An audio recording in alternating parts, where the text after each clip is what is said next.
The following program is produced by Laura K. Henderson, Michael Ray Helms, and Jen Hebben, under the direction of executive producer Marty Grote and the board of All Ears Theater, with funding provided by the Irving S. Gilmore Foundation and an anonymous donor. All Ears Theater.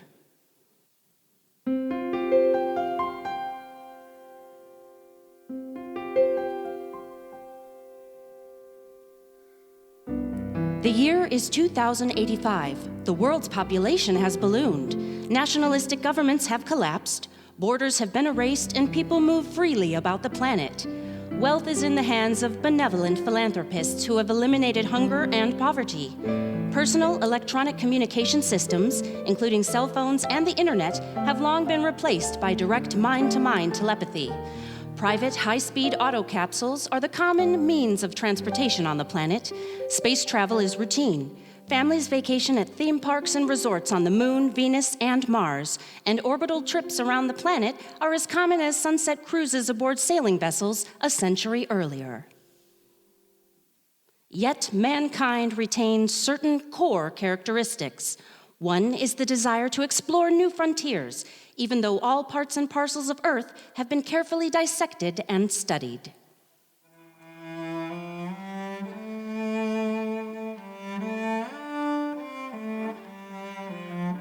Another is an appreciation for music, which is still the universal language. Listen now as All Ears Theater brings you For the Love of Music, an original script by Robert M. Weir.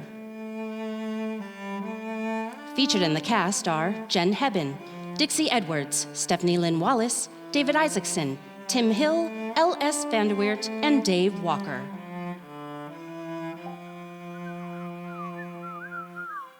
This story begins at the home of Paulus, a philanthropic innovator, and his wife Saraswati in their home in what was once the Sahara Desert. Ah, Sulaiman, welcome. You arrived quickly.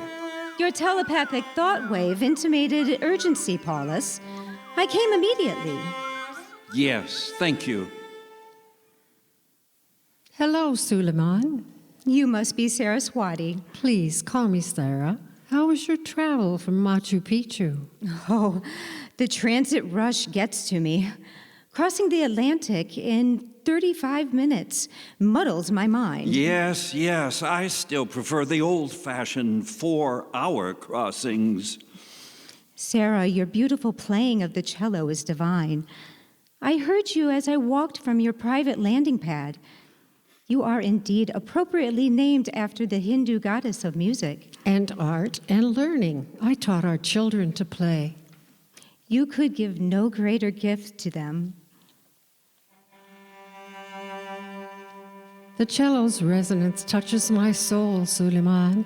It is my love, especially now that our children are grown and living elsewhere in the cosmos. Sarah plays day and night. The cello has such resonance. It touches the human heart. It is my calling. Certainly you, as the planet's most renowned spiritual guru, know about one's calling. I do. As does your husband. Paulus, you are the planet's richest and most benevolent philanthropist, and rightly devoted to your inventions and innovations. Oh, you're overly kind, Sulaiman. But, say, what do you think of the green meadows outside? Amazing. Not many years ago, Northern Africa was nothing but an arid sand desert. Hydrating the Sahara and converting it into a food source for billions of people is one of my greatest accomplishments. But enough of that. I have exciting news that I believe will take us on a most rewarding adventure.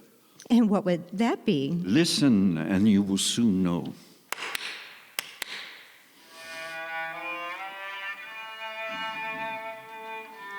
Is that music? We think so.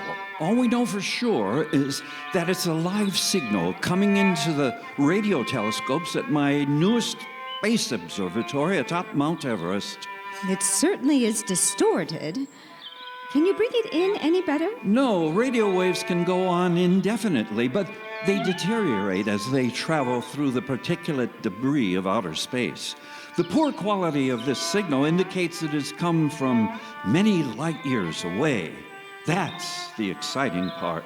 It sounds like a cello, darling. Is that possible? It does sound like a cello. Turn up the volume. Why, that's the song London Derriere. It was written in the early 1900s. Do you hear those birds? Those are nightingales. Oh my, do you realize what we're listening to? No. Please tell us, Sarah. Back in 1924, more than a century and a half ago, a woman named Beatrice Harrison played that song in her garden in Great Britain, and nightingales sang along with her. Her cello and the birds were recorded by a British broadcasting company. The cello was invented in the early 1500s, but that was the first time a cello performance had been transmitted over the airwaves, so it was a hallmark event for cellists. Paulus, darling, turn off that transmission and I'll play the song for you.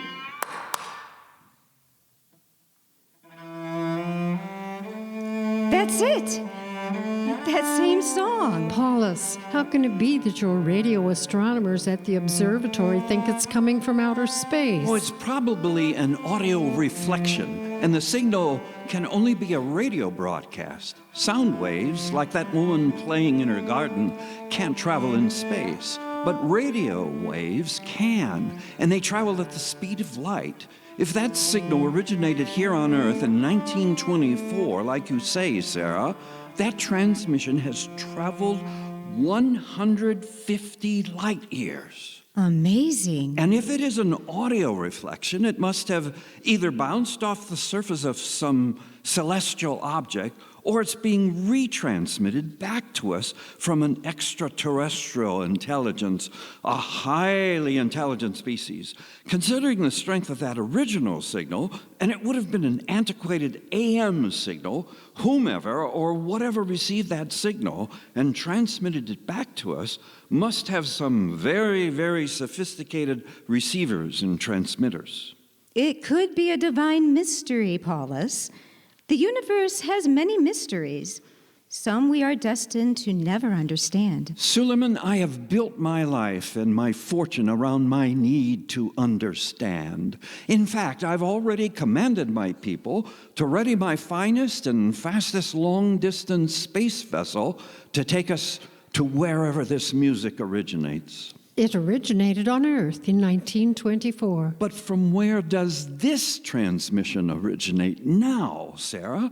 That is what I must know. Will you travel with me, Sulaiman? You might acquire material to expand your ministry, or find a new flock to convert. You do present a fascinating opportunity, Paulus. Can you get away for an undetermined duration? That's no problem. The technicians on my ministerial staff has enough holographic algorithms of me speaking to auto-create daily sermons to last a century. I could die in space and never be missed. Well, then it's settled. We will leave tomorrow. Paulus, darling, I wish to go too. Oh, I hoped you would, Sarah. With that music being played on a cello, then I am like you. I also want to know who and where and how.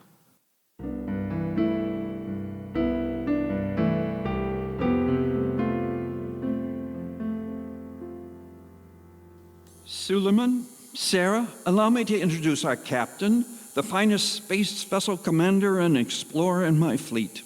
Welcome aboard Cosmos 14. It sounds like we have quite an adventure ahead of us into the great unknown. Are you prepared for this, Captain? In every way, Reverend Sulaiman. Oh, please, just Sulaiman. Yes, as you wish. And this is our engineer, also the finest in my fleet. It's my pleasure to meet you. Are you ready to launch? Yes, sir. As soon as you're settled in and comfortable. How will we know where we're going? I've programmed computer to follow the sound of the transmission to its point of origin. Do you or computer know where that might be? No, I don't. I also don't know the destination, but I will take you there. Computer has a great capacity for logical on-the-fly calculations. I have total confidence that we will reach the source. How long might that take? We have no idea. I also don't know the duration, but I will take you there. And what are we to do in the meantime, while we are en route? We will sleep. Each of us has a private cocoon in which we will nest. Paulus and Saraswati, we outfitted you with a special accommodation so you may nest together. Thank you, Captain. I will take care of the rest. I'll supply you with oxygen so you may sleep undisturbed amidst your sweetest dreams.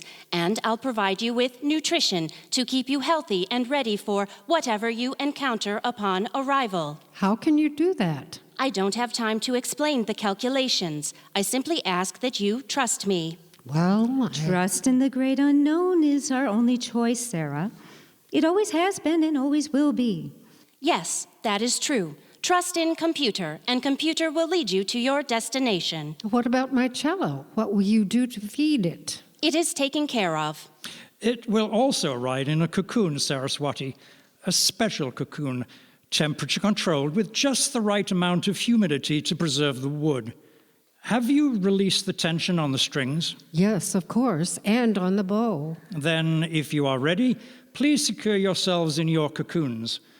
You will be awake during launch, which will be relatively quiet, since Paulus invented his magnificent electromagnetic catapult launch and thrust system.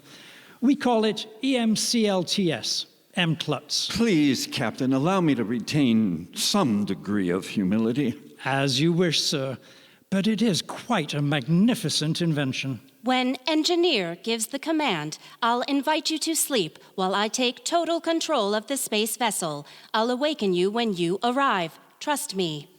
May I offer a prayer? Please do, Sulaiman. We ask the divine power of great universal cosmos to guide us safely to the destination, wherever that might be.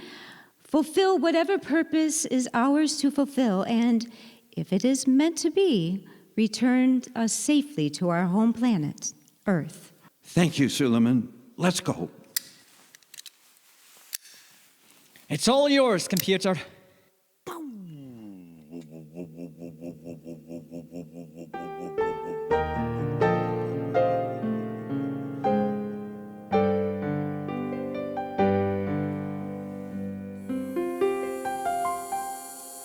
Wake up, wake up. We have arrived. Oh my. Thank you, computer. How is everyone? Well, I'm okay, I think. I feel like I just had a refreshing nap. I have never felt such peace. It seems like we left Earth only an instant ago. How long were we asleep? The Earth clock says 37 years. 37 years? How is that possible? Everything is possible when computer is in charge. But 37 years? We should be at least 36 years older. I told you I would take care of you. And I don't feel any older. Paulus, Sulaiman, you don't look older. Neither do you, Sarah. You look as young and beautiful as ever, darling. As young and beautiful as ever? No, Paulus. Either your memory has faded in these 37 years of sleep, or you are being overly kind. I was 67 when we left Earth. I've given birth to 4 children, and I've sat on a chair many hours with my cello. Oh, how is my cello? Has it arrived? Your cello is in perfect condition. See for yourself.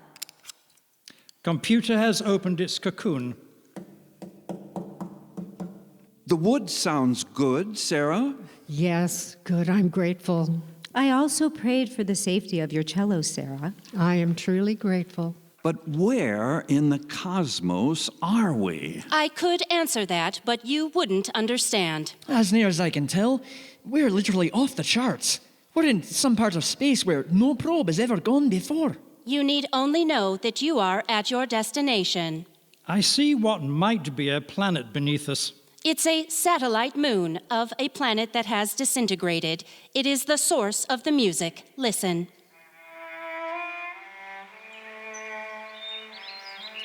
The cello, Londonderry air, and the nightingales, just the way Beatrice Harrison played it. It sounds much clearer than before. We must be close to the source of the broadcast transmission. What is your next command, Paulus? Take us down, land us, make contact, of course. We have no idea what we might find down there. I have scanned the entire satellite moon. The ecosystem is much like that on Earth. You'll be able to breathe the air comfortably, and you'll find the vegetation to be compatible with your digestive systems.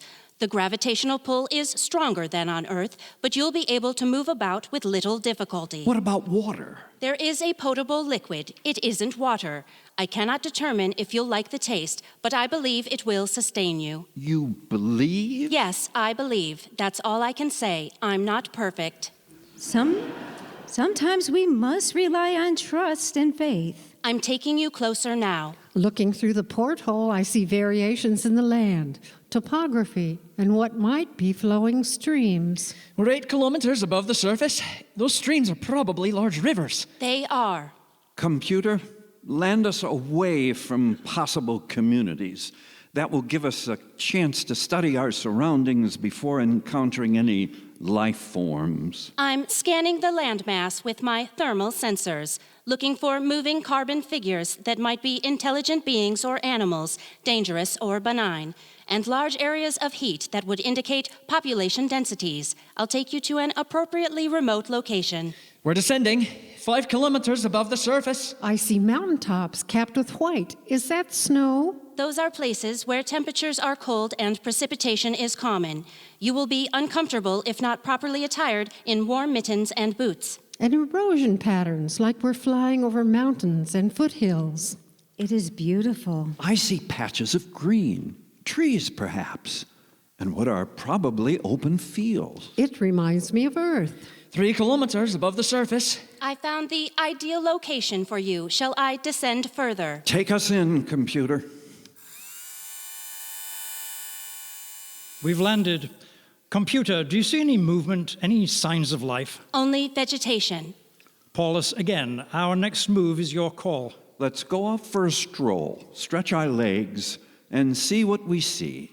Sarah, Sulaiman, are you coming? Yes, indeed. I wouldn't miss this for the entire cosmos. And what about you, Captain? I will do whatever you wish. Come with us. But, engineer, please stay with the vessel, just in case. Yes, sir.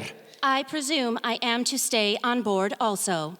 Do you have a choice? No, engineer didn't fit me with legs. Let's go. Into the airlock antechamber first. I'm praying for a divine encounter. Good idea. Engineer, lower the ramp. Yes, Captain.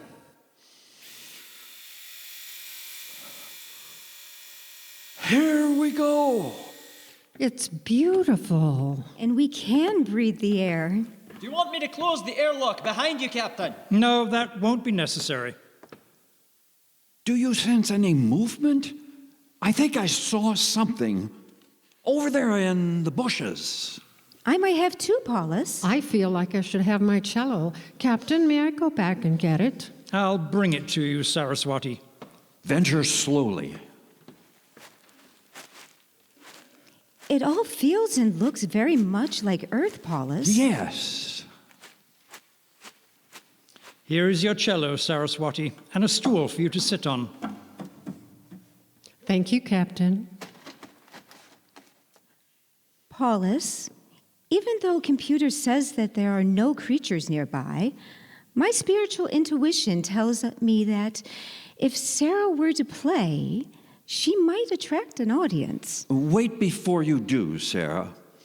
I'll be more comfortable if we know who that audience might be. Look, over there. I do see creatures. I do too. They seem shy. And small.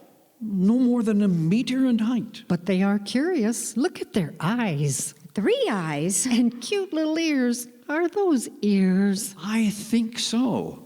Look how they move, how they wiggle.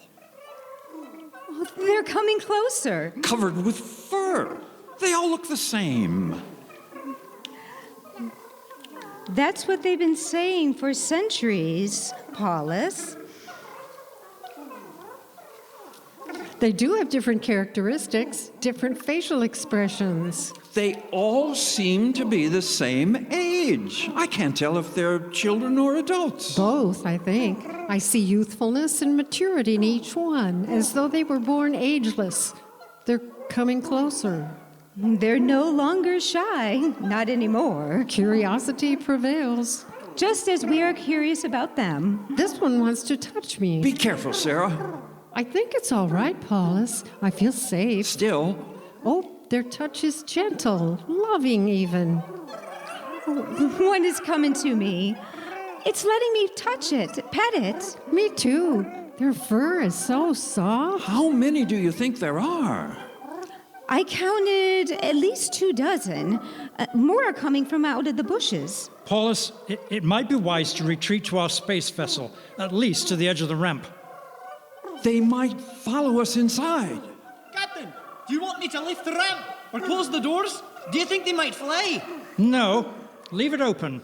I don't see any wings, and they don't look agile enough to jump. They're too roly-poly for that. My goodness, they just keep coming out of the bushes. How many? I've lost count. They remind me of humans crowding into a concert. I'm going to play for them. Sarah, be careful. They're gathering all around you. They're at my arms, my elbows. I can't hold the bow to the strings. Stop playing, Sarah. Stop playing. Yes, stop. They're scratching my arms, my hands, and their paws are scratching my cello. Danger, danger. All passengers return to vessel immediately. Danger, danger. Get back here. Back on the vessel, everyone, now! My cello. Paulus, help me carry my cello. I've got it, Sarah. Get on board. Hurry. I don't know what's happening. This is strange. So strange. The ramp is going up. The airlock doors are closing. I can't stop the ramp. I can't control it. Hurry, hurry, or you'll be looked out. Come on, come on! What was that? I bumped your cello against the airlock door. Oh, dear. It'll be okay. Get on board. Hurry, I cannot stop the ramp from going up. The door, it's almost closed. Hurry! We made it. We're in, Sarah. Are you all right? Sulaiman? I'm in. I'm okay. How's my cello? Is it all right, Paulus? It has some scratches and a nick where I bumped it. Let me play it. Oh, my bow. Where's my bow? Did I drop it? You did. I picked it up. Here. Oh, thank heavens.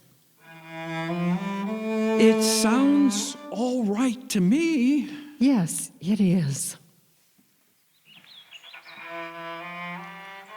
That music. It's back. And clear like before. I guess we have indeed arrived. But our systems have shut down. Computer, what's happening? Something is not right. I'm not well. I feel a virus coming on. Oh, I'm going to sick bay. I'm sorry. I can't do anymore. I'm going to sick bay. What? I don't understand. I don't understand either. I don't know what's happening. I'm going to sick bay. Oh, no. What was that? Computer crashed, Captain. I think we're on our own. But we are not going to crash. We have the human resilience and our trust in the divine. Actually, Sulaiman, I'm afraid that we are at the mercy of whatever force has taken control of our vessel. Engineer, we are moving, are we not? Yes, Captain. Can you tell where we're going? Up and fast. 500 meters above the surface. We're also going sideways. I can feel it. Sarah's right. Look through the porthole. We're well above the vegetation and moving parallel to the contour of the surface. And the surface is rising, like we're going up the side of a mountain. A steep mountain. 1 kilometer. We're rising nearly straight vertical. Beside the cliff face, a sheer cliff face. 2 kilometers. How can we be moving, going up, if our thrusters are shut down? A tractor beam? Yes, probably. 4 kilometers.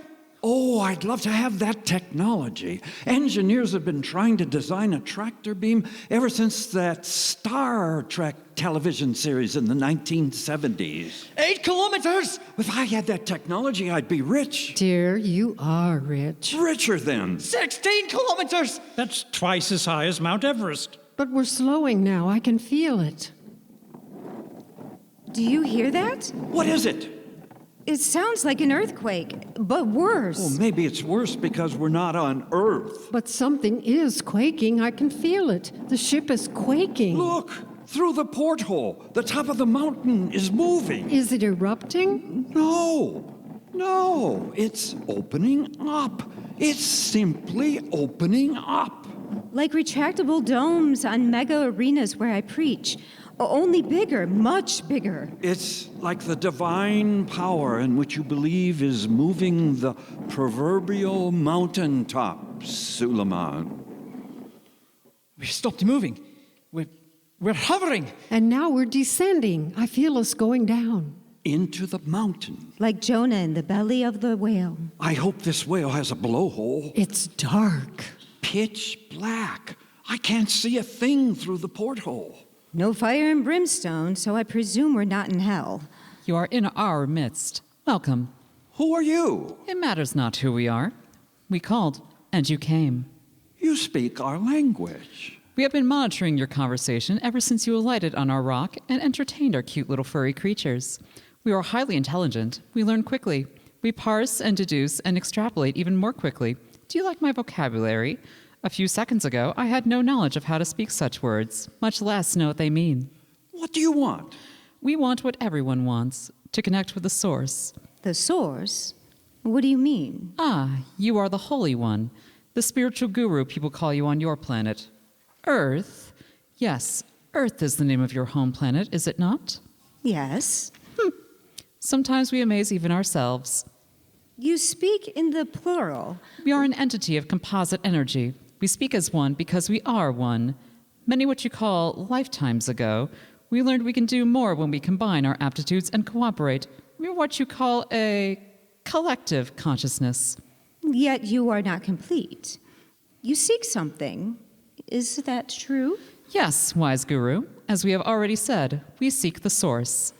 What is the source that you seek? We seek the source of that beautiful sound that emanated from your earth. The Londonderry Air. Is that what you call it? Londonderry Air is the title of the song, written by Frederick Weatherly in 1910. You flood us with new words. Song, Frederick, Weatherly, 1910. We do not understand. Frederick Weatherly is a name. 1910 is a number, a date, a year in earthen history. Ah, yes. We see now, we see. I wish my followers would see that quickly. Guru Sulaiman, if your followers could see as quickly as we do, they would not need you, and you would, as you say, be out of a job. This gal nailed you on that one, Sulaiman. She's right. How do you know this entity is female? By the sound of the voice, she sounds feminine. Are you masculine or feminine? We do not understand that question. We presume it is not relevant. We understand only our need to connect with the source. And we now know that you have the source there with you in your tiny primitive travel chamber. My cello. Yes, that is the word you use. My cello. Just cello. It's my cello because I own it. We are not interested in your desire to own possessions. We want only the source. And just how are you going to acquire Sarah's cello? We will take it, as you say, of course. My cello. It's disintegrating. What?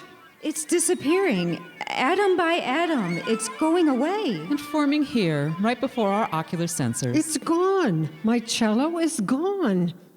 Is this it? Such a simple instrument. That is your word, is it not?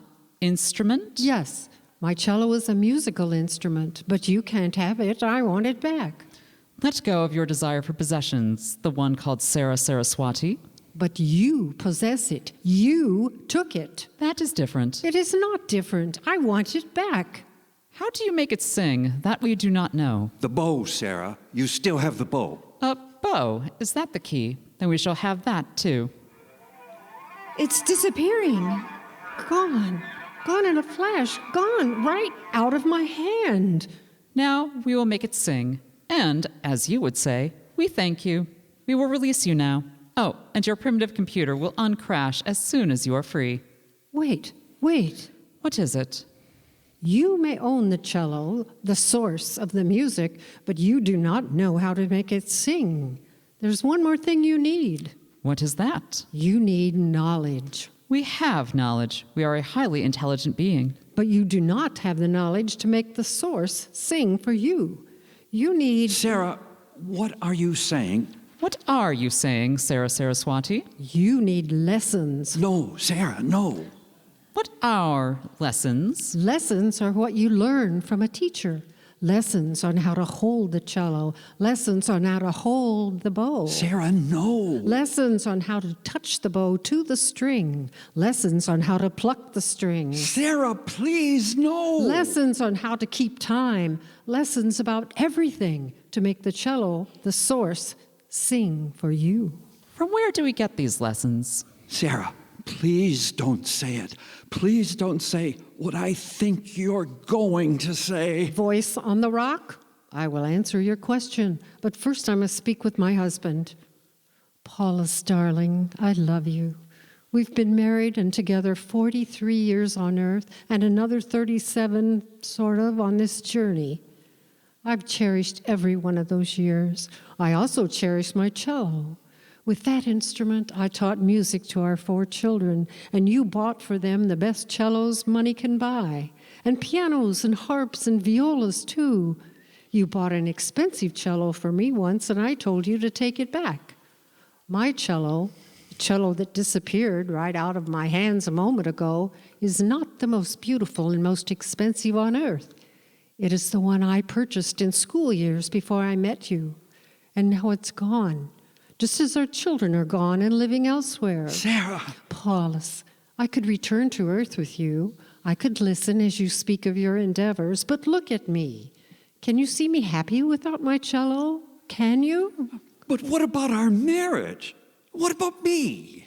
Paulus, darling, you are a good man. You have your inventions, your adventures, your wealth. But my cello was my source of happiness.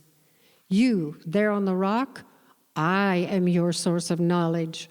If you want the cello to sing, then you need me, too. Sarah, no! As you wish, so it is done. She's disappearing. I can see where her feet used to be. Kiss me, darling Paulus. Kiss me goodbye. Love me. Know that I love you. I held her cheeks in my hands, and now I have only the memory of her skin against my palms. I kissed her lips, and they disappeared, leaving only a sweet impression. I gazed into her eyes and watched them twinkle like starlight fading into the dawn. Oh, Sulaiman, what has happened? She has answered her calling, Paulus. She has chosen her heaven, her Valhalla, her nirvana, her destiny. But without me. Would you choose to stay with her? You could. You could speak now. Oh, or forever hold my peace. No, Sulaiman, I love her, but I would not choose to stay here. This planet is not my destiny, not my calling. Listen, Paulus. Listen. Sarah is playing for you. Oh, more beautifully than ever.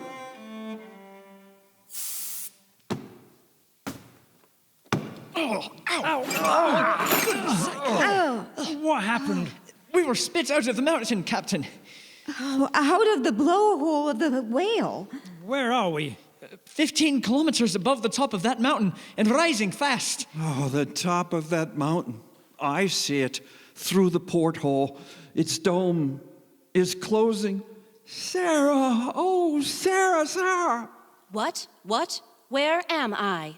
Computer, is that you? Yes, what happened? I feel like I've been kick-started, rebooted. Do your system check. Yes, okay, system check. Check. Yes, okay. I seem to be in tip-top shape. What do you want to know? Where are we going? We're on a straight line course for planet Earth in the Milky Way galaxy. We'll arrive there in 37 years and 7 days. What happened anyway? You were hacked. Don't you remember? What? No way. I have no memory of that. Then it's been erased from your internal hard drive. Oh, that human soul would so easily erase the memory of bad experiences. I will never forget what happened here. Why did she do it, Sulaiman? Why?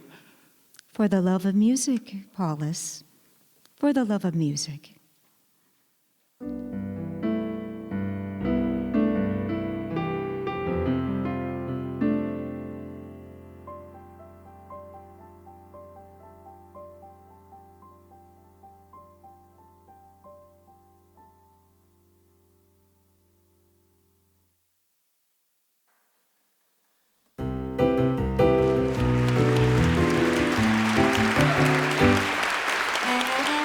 You have been listening to For the Love of Music, written by Robert M. Weir. The show was directed by Sarah A. MacLean, with sound engineering by Lester Batts of Sound Solutions and Martin Clem of Kalamazoo Recording. The music was composed and performed by Hal Hobson Morse. Sound effects were performed by Michael Waldslager II and Gary Brown. The onstage cellist was Betsy Start.